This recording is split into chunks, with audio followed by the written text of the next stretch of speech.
ಚನ್ನಪಟ್ಟಣದಿಂದ ಕುಮಾರಸ್ವಾಮಿ ಜಾಗ ಖಾಲಿ ಮಾಡಿದ ಮೇಲೆ ಇದೀಗ ಡಿಕೆ ಬ್ರದರ್ಸ್ ಕಣ್ಣು ಬಿದ್ದಿದೆ. ತಮ್ಮನ ಸೋಲಿನ ಸೇಡನ್ನ ಈ ಕ್ಷೇತ್ರದಿಂದಲೇ ತೀರಿಸಿಕೊಳ್ಳಬೇಕು ಅಂತ ಡಿಕೆ ಬ್ರದರ್ಸ್ ಸಜ್ಜಾಗಿದ್ದಾರೆ. ಈ ಕುರಿತ ವರದಿ ಇಲ್ಲಿದೆ ನೋಡಿ.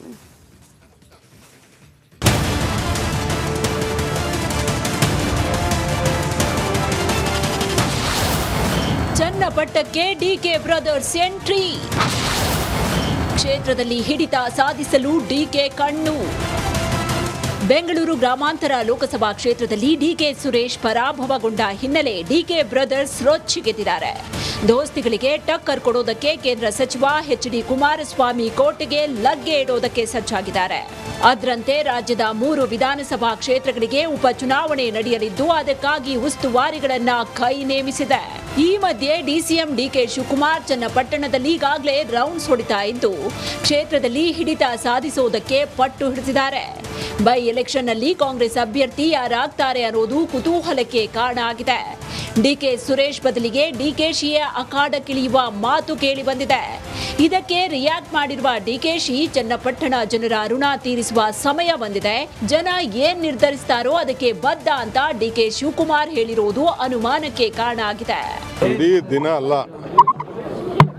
ಇಡೀ ದಿನ ಮಾತ್ರ ಇರುವುದಿಲ್ಲ.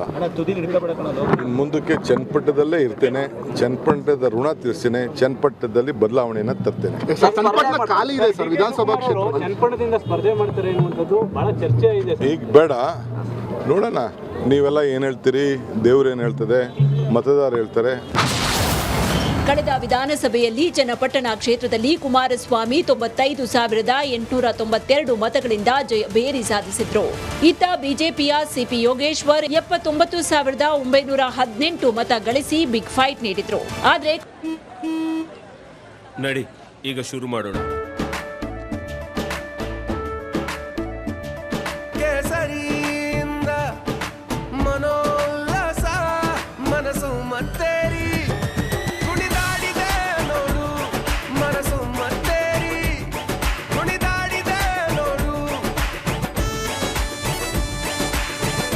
ಕ್ಷಣ ಕ್ಷಣವೂ ಆಚರಿಸಿ ಕೇಸರಿ ಹಬ್ಬ. ವಿಮಲ್ ಬಾಯಲ್ಲಿ ಹೇಳಿ ಕೇಸರಿ. ಕಾಂಗ್ರೆಸ್ ಅಭ್ಯರ್ಥಿ ಎಸ್ ಗಂಗಾಧರ್ ಕೇವಲ 15,344 ಮತಗಳನ್ನ ಪಡೆದಿದ್ರು. ಹೀಗಾಗಿ ಈ ಬಾರಿ ಕಾಂಗ್ರೆಸ್ನಿಂದ ಯಾರು ಅಖಾಡಕ್ಕಿಳಿತಾರೆ, ನಿಂತ್ರೆ ಎಷ್ಟು ಮತಗಳನ್ನ ಗಳಿಸಬಹುದು ಅನ್ನೋ ಲೆಕ್ಕಾಚಾರ ಹೆಚ್ಚಾಗಿದೆ. ಉಪಚುನಾವಣೆಗೆ ಉಸ್ತುವಾರಿಗಳ ನೇಮಕ. 3 ವಿಧಾನಸಭಾ ಕ್ಷೇತ್ರಗಳ ಉಪಚುನಾವಣೆಗೆ ಕಾಂಗ್ರೆಸ್ ಉಸ್ತುವಾರಿ ಸಮಿತಿ ರಚನೆ ಮಾಡಿದೆ. ಅಭ್ಯರ್ಥಿ ಆಯ್ಕೆ ಹಾಗೂ ಚುನಾವಣಾ ರಣತಂತ್ರ ರೂಪಿಸುವುದಕ್ಕೆ ಸಮಿತಿಗೆ ಜವಾಬ್ದಾರಿ ನೀಡಿದೆ. ಸಚಿವ ಚಲುವರಾಯಸ್ವಾಮಿ ಅಧ್ಯಕ್ಷತೆಯಲ್ಲಿ ಚನ್ನಪಟ್ಟಣ ಕ್ಷೇತ್ರದ ಉಸ್ತುವಾರಿ ಸಮಿತಿಯಾಗಿದ್ರೆ, ಈಶ್ವರ್ ಖಂಡ್ರೆ ಅಧ್ಯಕ್ಷತೆಯಲ್ಲಿ ಶಿಗ್ಗಾಂವ್ ಕ್ಷೇತ್ರದ ಚುನಾವಣಾ ಉಸ್ತುವಾರಿ ಸಮಿತಿ ನೀಡಲಾಗಿದೆ. ಇನ್ನು ಸಂಡೂರು ಕ್ಷೇತ್ರಕ್ಕೆ ಜಮೀರ್ ಅಧ್ಯಕ್ಷತೆ ನೀಡಲಾಗಿದೆ. ದೋಸ್ತಿಗಳಿಗೆ ಟಕ್ಕರ್ ಕೊಡೋದಕ್ಕೆ ಕಾಂಗ್ರೆಸ್ ಭಾರಿ ತಯಾರಿ ನಡೆಸ್ತಾ ಇದ್ದು, ಕುಮಾರಸ್ವಾಮಿ ಕೋಟೆಯಲ್ಲಿ ತಿರುಗೇಟು ನೀಡೋದಕ್ಕೆ ಡಿಕೆ ಬ್ರದರ್ಸ್ ರಣತಂತ್ರ ರೂಪಿಸಿದ್ದಾರೆ. ಆದರೆ ಕಾಂಗ್ರೆಸ್ನಿಂದ ಅಖಾಡಕ್ಕಿಳಿಯೋದ್ಯಾರು, ಯಾರು ಗೆಲ್ತಾರೆ ಅನ್ನೋದು ಕುತೂಹಲ ಆಗಿದೆ.